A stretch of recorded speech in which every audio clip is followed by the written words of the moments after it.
मुख्यमंत्री भजनलाल शर्मा का बजट पूर्व संवाद आज लगातार जारी रहेगा। इसी कड़ी में किसानों और पशुपालकों के साथ भी संवाद होगा। सीएमओ में किसानों, डेयरी संघ और पशुपालकों से संवाद करेंगे मुख्यमंत्री भजनलाल शर्मा।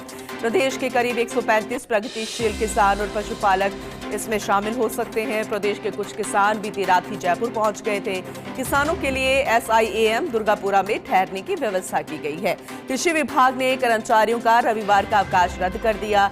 कई टीमें बनाकर किसानों को लाने, ले जाने व ठहराने की जिम्मेदारी भी सौंपी गई है। देखिए कितना खास है कि आप सीएम से मिलेंगे, संवाद करेंगे, जानकारी देंगे और ये एक महत्वपूर्ण मजबूत कड़ी है किसी भी राज्य की, पूरे देश भर की हम कहेंगे, चाहे फिर वो किसान है या फिर पशुपालक है, उनकी क्या समस्याएं हैं। क्योंकि अगर इनकी समस्या दूर होती है, इनके चेहरे पर खुशी आती है, इनके अनुरूप योजनाएं हैं और लाभान्वित अगर ये होते हैं तो फिर आम जनता भी खुश रहेगी।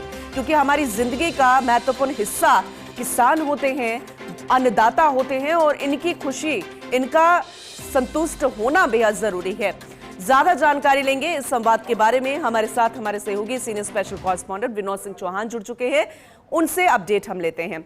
विनोद जी, सुप्रभात। बेहद महत्वपूर्ण है बजट पूर्व संवाद, मुखिया का बैक टू बैक लगातार जारी और इसी कड़ी में किसानों और पशुपालकों के साथ संवाद बेहद महत्वपूर्ण है। लेकिन जो किसान, पशुपालक और या उनके प्रतिनिधि पहुंच रहे हैं राजधानी जयपुर, उनके रुकने, ठहरने, लाने ले जाने की व्यवस्था ये भी बेहद महत्वपूर्ण है। तो जरा विस्तार से बताइएगा इसके बारे में। लाने ले जाने, ठहरने की व्यवस्था की बात करें तो कल शाम से ये व्यवस्था लागू हो गई थी और करीब 35 अधिकारियों को कृषि विभाग ने जिम्मेदारी दे रखी है। तमाम कर्मचारियों और अधिकारियों के शनिवार और रविवार के ऑफ निरस्त कर दिए गए और देखिए पूरी टीम जुटी हुई है। 135 जो किसान है, जिसमें पशुपालक और डेयरी संघों से जुड़े पदाधिकारी भी शामिल हैं, वो मुख्यमंत्री के साथ संवाद में शामिल होंगे। दोपहर 3 बजे बताया जा रहा है कि सीएमओ में संवाद कार्यक्रम शुरू होगा। इससे पहले तमाम किसानों को टैग, यानी कौन किस जिले से आया है उसका टैगिंग करके और आई कार्ड जारी किए गए हैं ताकि जिलेवार सभी किसानों को बिठाया जा सके। किसान है, पशुपालक हैं और डेयरी संघ से जुड़े पदाधिकारी हैं। पिछली बार जब संवाद मुख्यमंत्री ने किया था तो संवाद में सुझाव के दौरान जो किसानों ने अपने सुझाव दिए थे उनको भी बजट में शामिल किया था।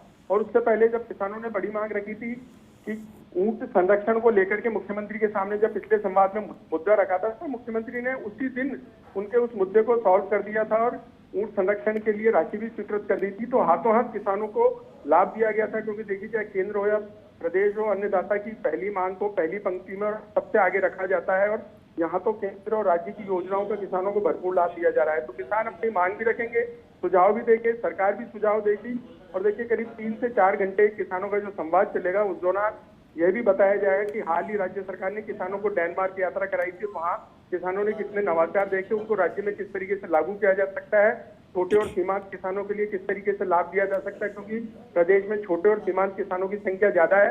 इसलिए एक योजना के तहत केंद्र ने अभी 8 जिलों को, राजस्थान के 8 जिलों को शामिल भी किया है। उसकी स्थिति क्या है, तो तमाम चीजों को लेकर के तमाम पहलुओं पर चर्चा होगी। किसानों से संवाद के दौरान सुझाव भी दिए जाएंगे और उनकी आवश्यकताओं की पूर्ति पर भी पूरा सरकार फोकस रखेगी।